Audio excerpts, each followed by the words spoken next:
Hello student, आज हम लोग देखेंगे क्लास 10th के एनसीईआरटी मैथमेटिक्स के 5th चैप्टर अरिथमेटिक प्रोग्रेशन, जिसे हम लोग एपी कहते हैं, उसके समरी को। फिर इस चैप्टर्स के एक्सरसाइज को सॉल्व करेंगे। तो स्टार्ट करते हैं। क्या है अरिथमेटिक प्रोग्रेशन, पहले वो समझ लेते हैं। तो arithmetic progression a sequence A1 A2 A3 A4 is an AP. ये जो सीक्वेंस देख रहे हैं A1 A2 A3 A4, ये एक एपी होता है इफ़ ये दो कॉन्जिक्यूटिव टर्म्स का डिफरेंस क्या हो, सेम हो। यानी दो लगातार जो टर्म्स देख रहे हैं ये दोनों का डिफरेंस सेम होना चाहिए। If A2 minus A1 equal to होना चाहिए A3 minus A2 equal to होना चाहिए A4 माइनस A3, तब ये क्या कहलाएगा, ये जो सीक्वेंस देख रहे हैं ये एपी कहलाएगा। जैसे एग्जांपल्स में देख लेते हैं। एग्जांपल्स में अगर सपोज़ कि A1 A2 A3 और A4 ऐसे अगर है एंड सो ऑन, ऐसे ही टर्म्स हैं। अगर ये 2 ले लिया जाए, ये 4 और ये 6 और ये 8, तो दो कॉन्जिक्यूटिव टर्म्स का डिफरेंस अगर यहाँ देखें, जैसे 2 और 4 है, ये दोनों का अगर डिफरेंस देखें तो 2 का है। फिर अगर ये दोनों टर्म में देखें, ये दोनों टर्म में, तो ये दोनों टर्म्स का डिफरेंस क्या है, 4 और 6 का, तो इसमें भी 2 देख रहे हैं। और अगर 6 और 8 का देखें तो ये दोनों में भी यानी कि 2 का डिफरेंस देख रहे हैं। तो अगर डिफरेंस दो कॉन्जिक्यूटिव टर्म्स का सेम हो तो ये सीक्वेंस ऑफ नंबर्स क्या कहलाएगा, ये एपी कहलाता है। तो यहाँ लिख दिया है a sequence A1 A2 A3 A4 and so on is an AP if A2 minus A1 equal to A3 minus A2 equal to A4 minus A3। तो ये याद रखना है कि कोई भी सीक्वेंस दिया रहेगा तो अगर एपी चेक करने के लिए कहा जाए कि ये एपी में है या एपी फॉर्म कर रहा है कि नहीं, तो उसके लिए क्या करना होगा, दो कॉन्जिक्यूटिव टर्म्स के डिफरेंस को देखना होगा। अगर वो सेम है तब वो एपी फॉर्म कर रहा है, अदरवाइज कर देंगे कि ये एपी फॉर्म नहीं कर रहा है। जैसे कि कुछ यहाँ एपीज के एग्जाम्पल ले लेते हैं। जैसे कि ये है 3 6 9 और 12, तो ये एपी फॉर्म कर रहा है क्योंकि ये दोनों का डिफरेंस अगर देखें कॉन्जिक्यूटिव का, तो ये तो मेरा A1 है, ये A2 है, ये A3 है, ये A4 है। तो पहले केस में देखते हैं A2 माइनस A1 करके, यानी दूसरे में पहले को घटा के। यहाँ दूसरे में पहले को घटा के देखना है, तो 6 में 3 गया तो क्या हो गया 3। अब फिर तीसरे वाले टर्म में दूसरे वाले टर्म को, यानी एक आगे वाले टर्म्स में उसके पीछे वाले टर्म्स को घटा के देखना है। तो यहाँ जैसे कि देख रहा है कि 9 में क्या गया 6, तो 9 में 6 सब्ट्रैक्ट करेंगे तो 3 आ जाएगा। और फोर्थ टर्म में यानी कि ये A4 में अगर A3 को माइनस करें 12 माइनस 9 तो देख रहे हैं 3। तो हर केस में क्या देख रहे हैं कि ये जो डिफरेंसेस देख रहे हैं दो कॉन्जिक्यूटिव टर्म्स का तो सेम है, तब ये क्या कहेंगे कि ऐसे कर सकते हैं कि since A2 minus A1 equal to A3 minus A2 equal to A4 minus A3, ऐसा कह सकते हैं सो ऑन। तो therefore the sequence is in AP, ऐसा कह सकते हैं। कभी भी कोई भी एक सीक्वेंस दिया रहेगा सीक्वेंस ऑफ नंबर्स, उसके बाद पूछ दिया जाएगा क्या ये एपी फॉर्म कर रहा है, तो आप ऐसे चेक कर सकते हैं दो कॉन्जिक्यूटिव टर्म्स का डिफरेंस निकाल के। तो ये हो गया एपी, यानी अरिथमेटिक प्रोग्रेशन किसे कहते हैं। अच्छा, एक अगर कोई ऐसा सीक्वेंस हो जो फॉर्म नहीं करे अरिथमेटिक प्रोग्रेशन, उसका देख लेते हैं। जैसे कि ये रहा 3, ये रहा 6, ये रहा 7, ये रहा 9, ये रहा 10 एंड सो ऑन। तो अगर इसको चेक करें तो यहाँ ये दोनों का डिफरेंस अगर देखें तो 6 में 3 गया तो 3, ये 7 में अब की बार 6 को अगर माइनस करेंगे तो क्या देख रहे हैं कि यहाँ 1 हो रहा है। फिर ये 9 में अगर 7 को, ये दोनों का डिफरेंस देखें तो क्या हो रहा है 2 हो रहा है। फिर ये दोनों का अगर डिफरेंस देखें 10 माइनस 9 इक्वल टू क्या हो रहा है 1 हो रहा है। तो यहाँ ये देख रहा है कि दूसरे टर्म में फर्स्ट टर्म को, यानी कि A2 में अगर A2 में माइनस A1 किए तो 3 आ रहा है, और A3 में A2 को माइनस किए तो क्या देख रहे हैं कि यहाँ 1 आ रहा है। अगर A4 में ऐसे ही करके हम जो देखे हैं तो इसी तरीके से A4 में अगर A3 को माइनस किए हैं तो 2 आ रहा है। तो यहाँ क्या देख रहे हैं कि सबका जो डिफरेंसेस देख रहे हैं टू कॉन्जिक्यूटिव टर्म्स का, वो इक्वल नहीं है। इट मीन्स कि ये जो सीक्वेंस है ये एपी में नहीं है। तो हम लोगों को बता देना है कि ये एपी में नहीं है, या एपी फॉर्म नहीं कर रहा है। तो ये तो हो गया एपी। अब देखते हैं हम दूसरा, इसमें पॉइंट ये देखना है, इसके स्टैंडर्ड फॉर्म को देखना है। The standard form of an AP इस, क्या होता है उसका स्टैंडर्ड फॉर्म, ये ए होता है A plus T, A plus 2D, A plus 3D and so on. तो ये क्या देख रहे हैं कि ये स्टैंडर्ड फॉर्म है, यानी कि जो टर्म हम लिखे थे ये A1 A2 ये A3 A4 ये वाला, तो इसमें क्या देख रहे थे कि ये वाला जो टर्म है ये ए है, तो इसमें तो कुछ ना कुछ इसमें यानी ऐड करके दूसरा टर्म लाए होंगे। जैसे इसमें जो नंबर ऐड कर रहे हैं, इसमें सपोज़ कि वो नंबर डी ऐड कर रहे हैं, तब ये हो जाएगा ए प्लस डी। फिर आगे वाले नंबर को लाने के लिए हम लोगों को क्या करना होगा, फिर वो डी प्लस करना होगा, तो इसमें क्या हो जाएगा, ए प्लस 2d हो जाएगा। फिर आगे वाले में फिर क्या करना होगा, ए प्लस इसमें 3d हो जाएगा।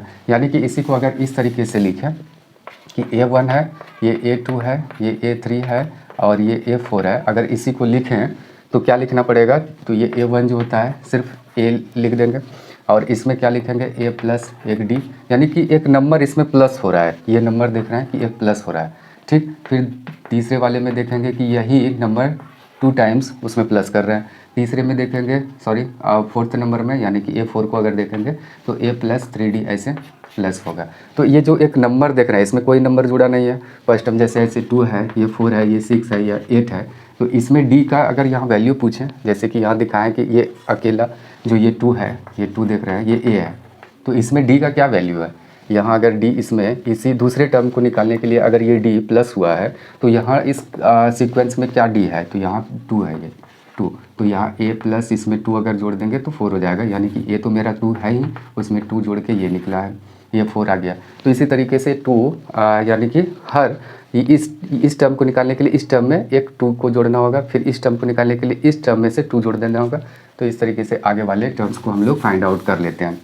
तो ये स्टैंडर्ड फॉर्म हो गया यानी AP का, ये देख पा रहे हैं। स्टैंडर्ड फॉर्म अगर कोई पूछे तो A plus T, A plus 2D, A plus 3D, ये क्या है, स्टैंडर्ड फॉर्म है। ठीक, आगे देखते हैं, ये 2 नंबर पॉइंट्स हैं, 3 नंबर पॉइंट्स देख लेते हैं क्या है।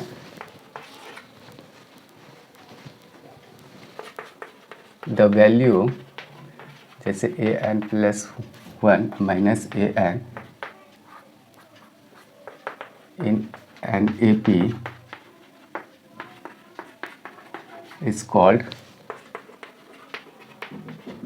common difference and it is denoted by D। क्या लिखे हैं, लिखे हैं the value an plus 1 minus an is an AP, यानी इन एन AP, यानी एक AP में ये इसका वैल्यू क्या कहलाता है, वो कॉमन डिफरेंस कहलाता है। And it is denoted by D, यानी स्मॉल लेटर D से इसको डिनोट किया जाता है। तो पहले समझ लेते हैं कि इसका मतलब क्या हुआ, ये वैल्यू क्या लिखा है। जैसे कि यहाँ हम लिखे हैं an प्लस 1 और माइनस an, यानी n का कोई भी अगर वैल्यू ले, सपोज इसी का अगर n का वैल्यू हम यहाँ अगर 3 ले रहे हैं यहाँ, तो यहाँ क्या हो जाएगा, 3 प्लस 1 यानी 4 हो जाएगा। और यहाँ तो n का वैल्यू 3 ही लिए हैं तो यहाँ 3। तो इस तरीके से ये क्या देख रहे हैं कि आगे वाला कोई भी टर्म, यानी कोई AP है, उसका आगे वाला टर्म में उसके पीछे वाले टर्म को अगर माइनस कर देंगे तो यही क्या कहलाता है, कॉमन डिफरेंस कहलाता है। जो अभी 2 टर्म्स के बीच का जो डिफरेंस AP में देखे थे, मतलब वही है हम लोगों का कॉमन डिफरेंस, और उसे हम लोग डिनोट किससे करते हैं, एक स्मॉल लेटर D से डिनोट करते हैं। तो देख लेते हैं, जैसे कि एक AP को पहले देख लेते हैं। जैसे ये 2, 4, 6, 8 ये देख पा रहे हैं। तो इसका कहना है कि जैसे an प्लस 1 और माइनस an, इट मीन्स ये क्या हुआ, ये हुआ कि आगे वाला कोई भी टर्म अगर लेंगे तो उसी में पीछे वाले टर्म को माइनस करना है। तो आगे वाला जैसे कि सब कुछ कि यहाँ अगर हम A5 ले लिए तो इसमें क्या लेना होगा, A4 लेना होगा। अभी तुरंत देख लिया हम लोग, n का कोई भी वैल्यू ले, अगर इसका 1 लेंगे, अगर n का वैल्यू अगर हम लोग कोई भी नेचुरल नंबर ले रहे हैं, जैसे कि सपोज कि यहाँ n इक्वल टू 1 लिए, तो यहाँ क्या हो जाएगा, 1 प्लस 1 यानी 2 हो जाएगा, और यहाँ 1 हो गया तो 1, यानी n यहाँ नेचुरल नंबर, कोई भी नेचुरल नंबर लेना है तो n का वैल्यू ये हो जाएगा। हम यहाँ 1 लिए हैं, 2 ले सकते हैं, 3 ले सकते हैं, जो भी लेना है वहाँ ले सकते हैं नेचुरल नंबर। तो इस तरीके से क्या देख रहे हैं कि ये क्या कहलाता है, कॉमन डिफरेंस। तो कॉमन डिफरेंस, जैसे ये कॉमन डिफरेंस इसी को हम लोग क्या कहते हैं, जैसे कि ये n प्लस 1 और माइनस an, या तो किसी बुक में इसी को एक k से रिप्रेजेंट किया जाता है और माइनस ak, तो ये हो गया या ये हो गया, जैसे लिखें तो लिख सकते हैं। और कॉमन डिफरेंस अगर हम लोगों को अगर लिखना हो तो यहाँ कोई भी नंबर ऐसे दिखा सकते हैं कि जैसे कि ये A4 है माइनस A3 है, तो ये कॉमन डिफरेंस है। A22 है माइनस A21 है, तो ये भी कॉमन डिफरेंस है, क्योंकि आगे वाले टर्म में पीछे वाले टर्म को हम लोग माइनस कर रहे हैं और कुछ नहीं। सपोज कि जैसे कि ये A33 है, ये 34 है, ये A35 है। अगर कॉमन डिफरेंस इसमें कहें तो कैसे निकालेंगे डी का वैल्यू, तो आगे वाले में यानी A34 में माइनस हम लोग A33 कर लेंगे, तो ये हो गया कॉमन डिफरेंस। फिर अगर देखें तो ये A35 में माइनस कर लेंगे A34, तो ये भी हो गया कॉमन डिफरेंस, और इसे डी से हम लोग डिनोट करते हैं। नाम अगर पूछेंगे तो ये इसका नाम क्या है डी का, तो कह सकते हैं कि ये कॉमन डिफरेंस है, यानी ये आगे वाले टर्म में पीछे वाले टर्म के डिफरेंस को हम लोग इस लेटर से डिनोट करते हैं डी से, और यानी दो कॉन्जिक्यूटिव टर्म्स के डिफरेंस को ही हम लोग कॉमन डिफरेंस कहते हैं, उसे डी से डिनोट करते हैं। ये रहा तीसरा पॉइंट। अब देखते हैं इसके चौथे पॉइंट्स को।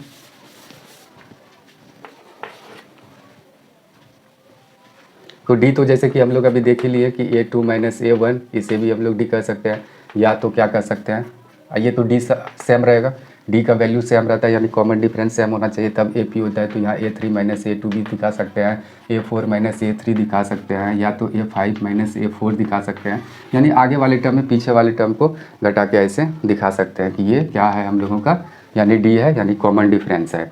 ये हो गया। अच्छा, अब देख लेते हैं कोई AP है, जैसे सपोज़ कि ये AP है, ये A1 है, A2 है, A3 है, ये A4 है, एंड सो ऑन। एक टर्म इसको हम nth टर्म कहते हैं, यानी आगे वाले कोई भी नेक्स्ट टर्म है तो इसको AN से डिनोट करते हैं। तो जैसे A1 A2 A3 A4 दिए हैं, तो यानी कि ये जो n नेचुरल नंबर है, कोई भी एक नंबर है, और यहाँ देख रहे हैं कि ये AP में इसका ये लास्ट नंबर है और ये इसका फर्स्ट नंबर है। तो यानी कि हम लोग इसको अगर पाँचवें पॉइंट्स माने अगर, तो क्या हो जाएगा, the first number of an AP, कोई भी AP का जो फर्स्ट नंबर होता है, ये वाला number is called first term. इसको हम लोग क्या कहते हैं, फर्स्ट टर्म कहेंगे, first term. And the last number of AP, जो लास्ट नंबर देख रहे हैं AP का, इज कॉल्ड, क्या कहलाएगा, ये जो लास्ट नंबर है इसको हम लोग लास्ट टर्म कहते हैं। ठीक, यानी कि first number of an AP, जो भी नंबर यानी AP होगा उसका जो फर्स्ट नंबर होता है, इसी को हम लोग कहते हैं फर्स्ट टर्म। याद रखना ये फर्स्ट टर्म है, और जो लास्ट नंबर होगा AP का, उसी को हम लोग कहते हैं लास्ट टर्म। ये हो गया लास्ट टर्म। अच्छा, अगर फर्स्ट नंबर कहा जाए, यहीं दिखा देते हैं इसी जगह कि first term is denoted by, ज़्यादातर ऐसा कह सकते हैं कि डिनोट यहाँ जो चैप्टर में किया जाएगा वो डिनोटेड बाय, यानी कि छोटी a से डिनोट किया जाएगा। यहाँ जो A1 देख रहे हैं इसको डिनोट किया जाएगा छोटी लेटर a से। And the last term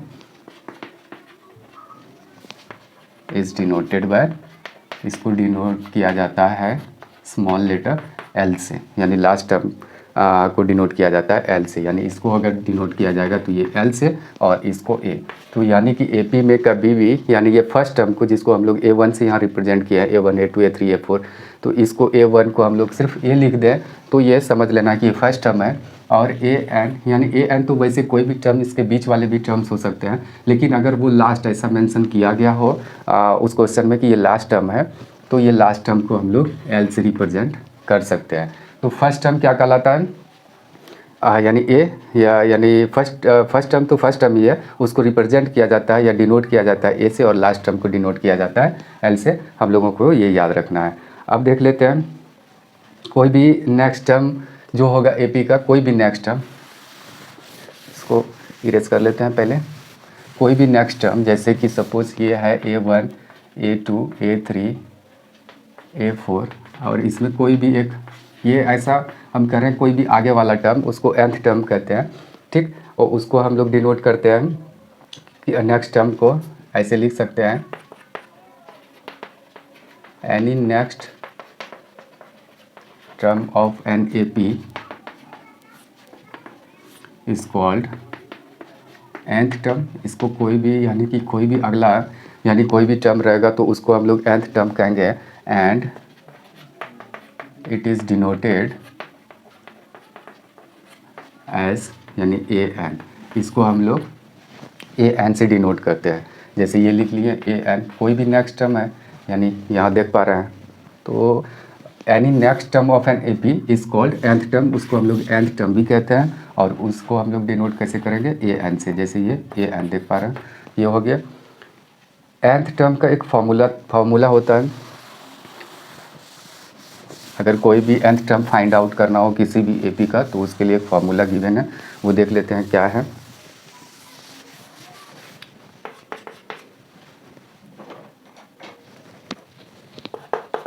for an AP with first term A and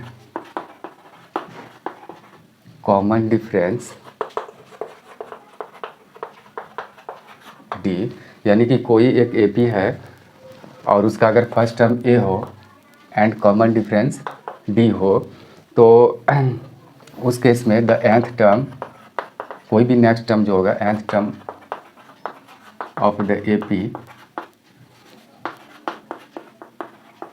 will be, क्या होगा, जिसको हम लोग nth टर्म को किससे अभी बताया कि रिप्रेजेंट करते हैं ए एन से, तो वो हो जाएगा A plus N minus one into D. कोई भी नेक्स्ट टर्म अगर मेंशन किया रहेगा कि ये निकालना है, तो इस फॉर्मूला से आप निकाल सकते हैं। जैसे कि अगर n के बदले यहाँ अगर 10 हो, सपोज़ कि यहाँ 10 है, तो मतलब ये nth टर्म यानी 10th टर्म को फाइंड आउट करना है। जैसे कि A1 है, A2 है, A3 है, तो इसी तरीके से अगर यहाँ 10 अगर हम यहाँ लिख दिए हैं नीचे 10, ऐसे A10, तो इट मीन्स कि ये 10th टर्म है, 10th टर्म है। तो 10th टर्म के लिए क्या करना होगा, तो यहाँ तो ए, तो यानी फर्स्ट टर्म तो लेना ही होगा, यहाँ n के बदले 10 को लिखना है और -1 और ये जो भी डी रहेगा। तो फिर क्या देखते हैं, ए प्लस ये हो जाएगा 9d। क्या दिख रहा है कि 10th टर्म को निकालने के लिए क्या आ रहा है उसका फॉर्मूला, ये तो फार्मूला गिवन है ही। इस फार्मूला से अगर देखें 10th टर्म पूछा गया तो यहाँ a प्लस 9d आया। अगर यहाँ तो इसी तरीके से क्या होता है कि यहाँ जितना टर्म लिखा रहता है, जैसे जिस नंबर का टर्म हो, जैसे ये 10th पोजीशन पर है, यहाँ अगर 10th पोजीशन का पूछा जाएगा तो यहाँ 9d देना है, इससे एक कम देना है। जैसे कि अगर A22 पूछा जाए तो a प्लस यहाँ 21d देना है, ये हमेशा याद रखना है। तो इस तरीके से कोई दिक्कत नहीं है, हम लोग समझ गए कि अगर इस फार्मूला का यूज कर रहे हैं तो ठीक है। nth टर्म के लिए ये एक फार्मूला है ही। अगर शॉर्टली अगर लिखना हो, शॉर्ट में इन शॉर्ट, तो क्या करना है कि जैसे कि ये 25 है तो यहाँ a प्लस 24d लिख देंगे तो आराम से हो जाएगा। यानी ये जितने नंबर का ये टर्म्स है उससे एक कम, यानी कि d को मल्टीप्लाई कर देना। ये हो गया हम लोगों का nth टर्म का फॉर्मूला। अब देखते हैं लास्ट नंबर ऑफ एपी जो होता है वो लास्ट टर्म कहलाता है और उसको डिनोट एल से करते हैं, ये तो देख ही लिए हैं। अब देखते हैं, इसी में एक चीज़ देखना है हम लोगों को,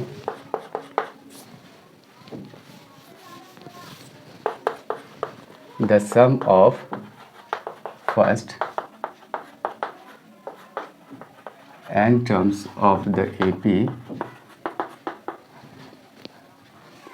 इज, क्या होता है, the sum of first n terms of the AP is, यानी कोई भी एपी है, सपोज़ कि वो है A1, A2, A3 और ये ऐसे ही है, कोई भी nth टर्म यानी कि लास्ट टर्म उसका an दिया गया है या नहीं भी दिया गया हो, तो इस केस में सभी टर्म्स का सम अगर निकालना हो, सबको प्लस करके निकालना हो, जैसे 2 है, ये 4 है, ये 6 है, ये 8 है, ये 10 है, कितने टर्म्स हैं, 1 2 3 4 5 टर्म्स हैं। अगर इसी का सम अगर पूछा जाए तो हम लोग इस फार्मूला पर निकालेंगे, यानी कि इसको सम को हम लोग, ये सम ऐसे होता है जिसको हम लोग जोड़ योग जो भी कहें, तो सम के लिए एस का यहाँ यानी एस लेटर का यूज करेंगे और उसमें n जितने भी टर्म्स होंगे, तो ये हो जाएगा, उसका फॉर्मूला होता है n upon 2 into 2a plus n minus 1 into D.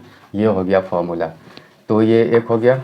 अच्छा, इसमें तो ये आराम से कर दिए, जैसे कि ये है A1, ये A2, ये A3 और जैसे भी हो, यहाँ गिवन रहेगा कि ये S20 यानी कि 20 टर्म तक, यानी फर्स्ट 20 टर्म्स का सम निकालना है किसी भी एपी का, तो S20 इक्वल टू इस फार्मूला पे निकाल लेंगे, जिसमें कि n का वैल्यू तो ये 20 रहेगा ही, जैसे ऐसे है, और ये 2 इंटू a का वैल्यू वो यानी इस जो भी एपी का पूछा जाएगा तो उसका फर्स्ट टर्म होगा, और ऐसे जो भी वैल्यू है उसे निकाल के इसमें रख देना है, उसके बाद हो जाएगा। लेकिन कोई अगर AP ऐसे इस तरीके से दिया रहे A1 A2 A3 और लास्ट टर्म यानी उसका गिवन हो, तो उस केस में SN का फॉर्मूला हम लोग इस तरीके से भी, यानी कि अगर पूछा जाए सम ऑफ फर्स्ट एन टर्म, तो हम लोग ऐसे भी निकाल सकते हैं, जहाँ ये L क्या है, लास्ट टर्म। तो एक फार्मूला हम लोग ये देख रहे हैं ऊपर में है, एक ये देख रहे हैं। तो क्या ये इस मतलब इस फार्मूला से हमेशा फाइंड आउट नहीं कर सकते हैं? बिल्कुल, कोई ज़रूरी नहीं है कि लास्ट टर्म अगर दिया है तो शॉर्ट में ये कर सकते हैं, अगर नहीं भी दिया है, मतलब दिया रहे या ना दिया रहे, तो उस केस में हम लोगों को ये वाला अप्लाई करना है। अगर लास्ट टर्म गिवन रहेगा तो उस कंडीशन में ये वाला शॉर्ट में हम लोग रख के सम निकाल लेंगे AP का, फर्स्ट एन टर्म तक हम लोग उसका निकाल लेंगे। अच्छा, कॉमन डिफरेंस के बारे में एक पॉइंट्स है कि कॉमन डिफरेंस जो होता है, जिसको हम लोग D से रिप्रेजेंट करते हैं, यानी डिनोट करते हैं कॉमन डिफरेंस को। कॉमन डिफरेंस, इसको D लिख लेते हैं, कैन बी पॉजिटिव, यानी कि ये जो कॉमन डिफरेंस निकालते हैं निगेटिव, यानी ये पॉजिटिव भी हो सकता है, नेगेटिव भी हो सकता है और जीरो भी हो सकता है। देख लेते हैं पॉजिटिव की स्थिति में क्या होता है। अगर ये पहला केस लेते हैं कि पॉजिटिव, अगर ये पॉजिटिव हो जाए D, तो क्या होगा। जैसे फॉर एग्जांपल 2 4 6 8 10, यहाँ क्या देख रहे हैं कि इसमें D का डिफरेंस क्या है, सॉरी D का वैल्यू क्या है। 4 में अगर 2 माइनस करेंगे 2 आ रहा है, 6 में 4 कर रहे हैं 2 आ रहा है, तो ये 2 देख रहे हैं, यानी पॉजिटिव नंबर में देख रहे हैं। तो पॉजिटिव जैसे ही D होता है, यानी कॉमन डिफरेंस पॉजिटिव होता है, तो यहाँ जो नंबर ऑफ टर्म, सॉरी यहाँ जो टर्म्स इसके देख रहे हैं, क्या देख रहे हैं, किस ऑर्डर में है, ये इंक्रीजिंग ऑर्डर में है। यानी कि पहले कोई स्मॉलर नंबर है, उसके बाद फिर ग्रेटर नंबर की ओर ये, यानी ये सीक्वेंस जाएगा। तो इस तरीके का हो जाएगा, देख पा रहे हैं। अच्छा, अगर निगेटिव हो तो उस कंडीशन में क्या होता है वो भी देख लेते हैं। अगर जैसे कि ये 10 है, 8 है, 6 है, 4 है, 2 है, तो इस केस में क्या देख रहे हैं कि क्या ये AP है, पहले वो चेक कर लेते हैं। तो दो कॉन्जिक्यूटिव का डिफरेंस, कॉन्जिक्यूटिव टर्म्स का डिफरेंस पहले चेक कर लेते हैं। 8 माइनस 10 करते हैं तो -2, फिर 6 में 8 को मैंने अगले टर्म में, यानी कि पिछले टर्म को अगर माइनस कर दें तो 6 में 8 गया -2, फिर 4 में अगर 6 माइनस करेंगे तो -2। तो हर केस में क्या देख रहे हैं, जैसे कि ये 2 में अगर 4 को माइनस करेंगे -2, तो हर केस में क्या देख रहे हैं कि ये कॉमन डिफरेंसेस सेम है। इट मीन्स ये AP तो फॉर्म कर रहा है। तो AP फॉर्म कर रहा है, तो यहाँ क्या देख रहा है, D का वैल्यू क्या देख रहा है कि निगेटिव नंबर है।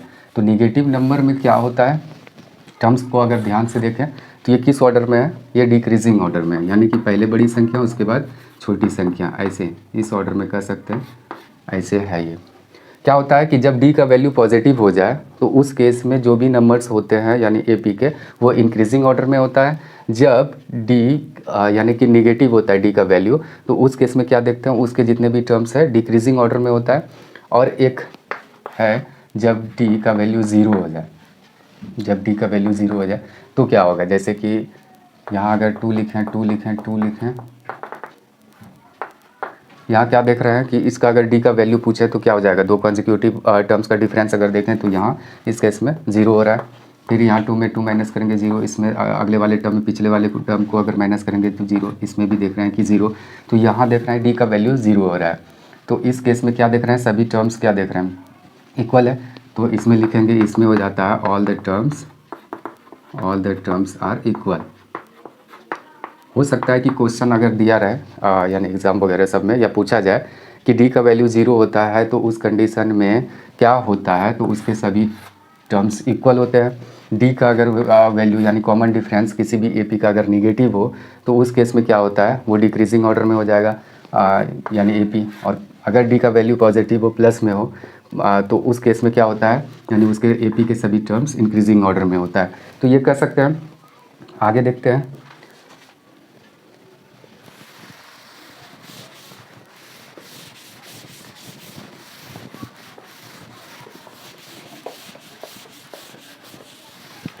अच्छा, AP दो तरीके के देखेंगे,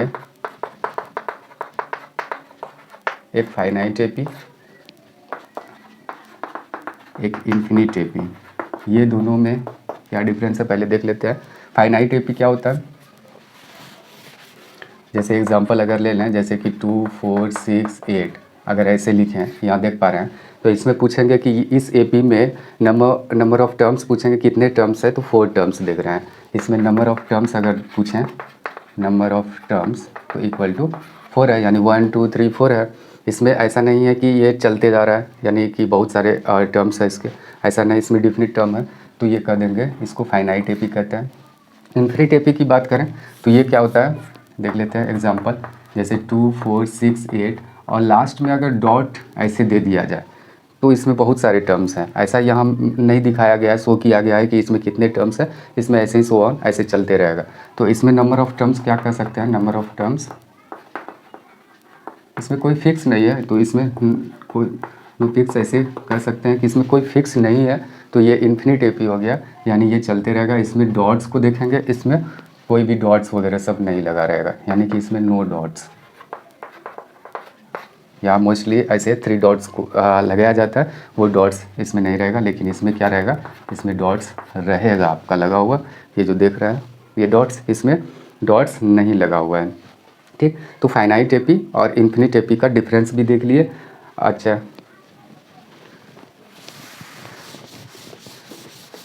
इसके बाद हम लोग देखते हैं, जैसे कि पहले ही हम लोग देख लिया कि A1 को हम लोग सिर्फ A से रिप्रेजेंट करते हैं, A2 को देखें तो A प्लस डी, यानी क्या कहे थे कि जो यहाँ नंबर रहेगा लिखा हुआ, यानी जितने नंबर का ये टर्म है उससे एक कम, यानी कि D को प्लस करना है फर्स्ट टर्म में। यानी A3 अगर है तो फर्स्ट टर्म में प्लस करेंगे, यहाँ 3 लिखा हुआ है तो उससे एक कम, यानी कि 3 - 1 करेंगे तो 2 हो जाएगा, 2D यहाँ प्लस करना है।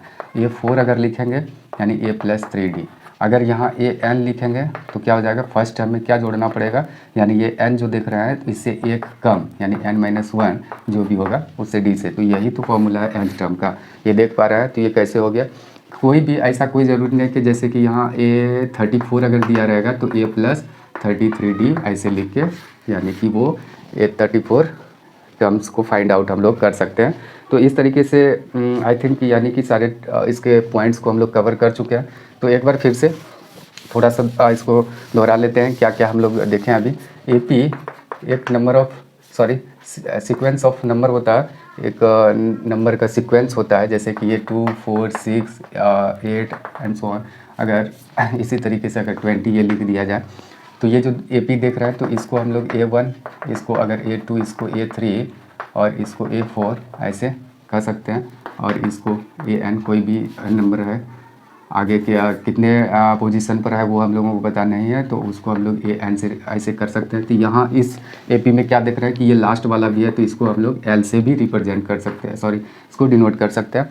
और यहाँ A1 को फर्स्ट टर्म कहा जाता है, इसको A से भी सिर्फ डिनोट करते हैं और लास्ट वाले को L से डिनोट करते हैं। ये हम लोग देखा है। दो कॉन्जिक्यूटिव जो टर्म्स होता है, यानी कि A2 - A1, तो ये क्या कहलाता है, कॉमन डिफरेंस कहलाता है। इसको हम लोग D से रिप्रेजेंट करते हैं। अच्छा, ये भी देख लिए। और D के वैल्यू के बारे में हम लोग पढ़ें और फिर कॉमन डिफरेंसेस के बारे में तो देख ही लिए। स्टैंडर्ड फॉर्म तो इसका देख ही लिए। स्टैंडर्ड फॉर्म क्या होता है, A प्लस D, ये A प्लस 2D, इसमें क्या फिर जोड़ना होगा A प्लस 3D, यानी A प्लस 3D किया है यानी ये A4 है। ये अगर 2D किया है तो ये A3 है, और ये क्या है A2 है, ये तो A1 है ही। तो इस तरीके से ये स्टैंडर्ड फॉर्म हो गया। तो इस चैप्टर के सभी पॉइंट्स को हम लोग कवर कर चुके हैं। तो फिर एपी में कुछ क्वेश्चन पूछे जाएंगे, जो अभी हम लोग टोटल समरी को तो देख चुके हैं। इसका क्वेश्चन इस तरीके का दिया रहेगा कि एक सीक्वेंस दिया रहेगा, जैसे 2 4 6 8 है, ये एपी फॉर्म कर रहा है कि नहीं। तो इस केस में क्या करेंगे, जैसे कि ये एपी फॉर्म कर रहा है कि नहीं, क्वेश्चन अगर पूछा जाए तो हम कहेंगे कि यार A2 - A1 चेक करके देखना है। ये 4 में 2 गया तो 2, A3 में A2 को माइनस करके, यानी थर्ड टर्म में सेकेंड टर्म को माइनस करके देखना है, तो वहाँ भी 2 देख रहा है। तो फिर कहेंगे A4 में A3 को अगर A4 यानी फोर्थ टर्म में थर्ड टर्म को अगर माइनस करके देखें तो क्या हो जाएगा, यहाँ देख रहे हैं कि 2 देख रहे हैं, तो कॉमन डिफरेंसेस सेम आ रहा है। इट मीन्स कि ये एपी फॉर्म कर रहा है। तो ये एक तरीके का इस तरीके का क्वेश्चन दिया रहेगा इस यानी कि चैप्टर में, या इस चैप्टर में पूछा जाता है। दूसरा इस तरीके का पूछा जा सकता है कि कोई एक एपी दे दिया जाएगा, जैसे 3 6 9 12 एंड सो ऑन, और इसमें पूछ दिया जाएगा कि यहाँ ये 20th टर्म यानी 20th टर्म को निकालना है, यानी कि 20वें टर्म को अगर इसको निकालना हो तो कैसे निकालेंगे हम लोग। जैसे कि अभी जान चुके हैं कि AN का फॉर्मूला हम लोग देख चुके हैं। nth टर्म के लिए A प्लस N - 1 × D होता है। या तो जैसे यहाँ A20 लिखा हुआ है तो A+19D से भी हम लोग निकाल सकते हैं। तो यहाँ हम पहले अप्लाई करेंगे। एक बार हम देख लेते हैं पहले ये वाला फार्मूला A+n-1 इंटू डी, ये वाला अप्लाई करके देखते हैं कैसे निकाला जाता है। यहाँ क्या पूछा गया है, एक AP दिया गया है, गिवन है 3 6। इसको थोड़ा सा फिर से लिख लेते हैं। जैसे कि एक AP दिया रहेगा, जैसे 3 6 9 12 ऐसे AP दिया रहेगा ऐसे। और फिर इसी में पूछा जाएगा कि इसमें जैसे सपोज़ कि 18th टर्म क्या होगा या इसमें 10th टर्म ही क्या होगा। तो इसमें क्या करेंगे हम लोग, सबसे पहले कि वो हम लिख लेंगे कि सिंस an का फार्मूला क्या होता है A+n-1 इंटू डी, ऐसा पढ़े हैं ये फार्मूला। तो यहाँ अगर देखें तो हियर a क्या है, फर्स्ट टर्म क्या है 3 है, और d अगर देखें तो d कैसे निकालते हैं, यानी कि अगले टर्म में पिछले टर्म को माइनस कर दें। तो d generally A2 minus A1 करते हैं आगे वाले में, यानी दूसरे सेकेंड टर्म में फर्स्ट टर्म को माइनस करते हैं। तो ये कितना हो गया, सॉरी 3 हो रहा है, यानी 6 में -3 कर दिए तो 3 हो गया। तो ये हम लोगों के पास 3 है, डी का वैल्यू 3 है, और यहाँ जैसा कि पूछा गया है A10 यानी n का वैल्यू यहाँ 10 है। तो यहाँ एक का वैल्यू क्या देख लीजिए, फर्स्ट टर्म यानी 3 है, n का वैल्यू तो 10 है ही, और 10 - 1 किया, और इंटू डी है, इंटू डी का वैल्यू क्या हम लोग देख रहे हैं 3 है। तो इस तरीके से क्या हो जाएगा 3 प्लस ये हो जाएगा 9 इंटू 3, और इस तरीके से हम लोग देखेंगे कि 3 प्लस ये 9 3 से कितना होता है 27, और इस तरीके से हो जाएगा ये 30। तो हम लोग ये 3 का अगर मल्टीप्लिकेशन टेबल यहाँ दिख रहा है तो इसका 10th टर्म होगा तो वो 30 होगा, ये भी हम लोग जानते हैं, ऐसे भी वेरीफाई कर लिए। और दूसरा एक इसी का ऐसे भी हम लोग निकाल सकते थे, कैसे कि ये A10 है तो डायरेक्ट हम लोग लिख सकते थे A10 = A प्लस, उससे एक कम डी को रखना है। तो यहाँ A का वैल्यू क्या हो जाएगा 3 है, और 9 इंटू डी का वैल्यू क्या है 3 है। तो इस तरीके से भी हम लोग यानी कि शॉर्ट में निकाल सकते थे 30। तो ये हो गया दूसरा। और एक सम के बारे में पूछा जाएगा, जैसे सम ऑफ फर्स्ट n टर्म तक अगर निकालने का हम लोग फार्मूला क्या देखे थे, Sn = n/2 into 2a plus n-1 into D, ये फार्मूला। और एक फार्मूला देखे थे इसी में Sn, अगर लास्ट टर्म उसका मालूम हो AP का तो n/2 into a plus l, ये होता है। या दूसरा ये यानी कि l अगर यानी लास्ट टर्म AP का दिया रहेगा तो इस फार्मूला का यूज करके यानी सब निकालेंगे, और यानी लास्ट टर्म तक का। और अगर कोई भी nth टर्म तक का हम लोगों को यानी कि फॉर एनी नेक्स्ट टर्म तक के लिए अगर ये पूछा जाए यानी सम, तो इस फार्मूला को अप्लाई करेंगे। तो देख लेते हैं कैसे, एक एग्जांपल के साथ देखते हैं। जैसे AP दिया रहेगा ऐसे 2 4 6 8 देख पा रहे हैं, ये है 2 4 6 8 ऐसे कुछ है। यहाँ कितने टर्म्स हैं, अभी टर्म्स 4 देख रहे हैं। और अगर S4 पूछ दिया जाए, ऐसे S4 लिखा हुआ है यानी कि 4 टर्म्स तक का सम पूछा गया है। तो यहाँ ये क्या देख रहे हैं, फर्स्ट टर्म यानी 2 है। D अगर पूछें तो D क्या है, सेकेंड टर्म में अगर 2 फर्स्ट टर्म को माइनस कर दें 2 आ रहा है। तो यानी S4 यहाँ Sn का फार्मूला अगर हम लोग रखें तो ऐसे होता है। पहले लिख लें एक बार फार्मूला को फर्स्ट स्टेप में, उसके बाद फिर ऐसे दिखाएं n का वैल्यू 4 है, यानी 4th टर्म तक का, यानी 4 टर्म तक का सम पूछा गया, यानी कि जो वैल्यू इसमें है ऐसा 2 इंटू a का क्या है वैल्यू, a का वैल्यू हम लोग 2 देख रहे हैं, यानी फर्स्ट टर्म n तो देख ही रहे हैं कि 4 है, 4 - 1 कर देंगे, और d का वैल्यू क्या है 2 है, 2 करेंगे ऐसे, फिर चेक भी कर लेंगे, ये 2 हो गया, ये 4 प्लस ये क्या हो गया 3 इंटू 2 करेंगे तो क्या हो जाएगा 6। और इस तरीके से हम लोगों का यहाँ से अगर ऐसे देखें क्या आ गया 2 इंटू 6 + 4 करेंगे तो 10 हो जाएगा, और इस तरीके से 20 आ गया। तो ये 4 टर्म्स का जो सम देख रहे हैं ये 20 है। तो क्या सही में है, देखते हैं। ये दोनों को प्लस करें, ये इसको 6 6 और 6 12 हो गया, 12 + 8 करेंगे तो 20 देख रहे हैं, तो ये सही है, ये हो गया। तो ये Sn का यानी जो फार्मूला पहला जो फार्मूला था उससे निकाल लिए। दूसरा ये फार्मूला क्या है, इसी में एक दूसरा फार्मूला था कि अगर लास्ट टर्म मालूम हो, तो ये तो L है ही, L का वैल्यू क्या देख रहे हैं लास्ट टर्म 8, और इसमें पूछा गया 4 टर्म्स है, इसमें 4 टर्म्स है और लास्ट टर्म ही, यानी कि लास्ट यहाँ Sn अगर यहाँ 4 है और ये 4th टर्म ही आपको अगर मालूम रहे, यहाँ 4th टर्म ही अगर मालूम हो तो वही लास्ट टर्म है। क्या कहने का मतलब क्या हुआ, इस AP में कितने टर्म्स है 1 2 3 4 टर्म्स है, 4 टर्म्स का ही टोटल का ही अगर सम पूछ दिया जाए तो यानी कि यहाँ S4 लिखा रहेगा, ठीक। इसके बाद फिर यहाँ A4 भी लिखा रहेगा, यानी कि यही 4 और 4 मिल जाए तो समझ लेना कि यही लास्ट टर्म है। जैसे कि अगर S20 पूछा जाए, S20, और आपके पास अगर A20 दिया गया है तो हम लोगों को समझ लेना है कि ये S20 पूछा गया है और A20 दिया गया है, तो इट मीन्स यही लास्ट टर्म है। यानी कि वो उसमें 20 टर्म है, अब 20 टर्म तक का सम भी पूछा गया है, तो ये लास्ट टर्म है। A20 ही इस केस में लास्ट टर्म हो जाएगा। इसको L से भी रिप्रेजेंट हम लोग या डिनोट वहाँ कर सकते हैं।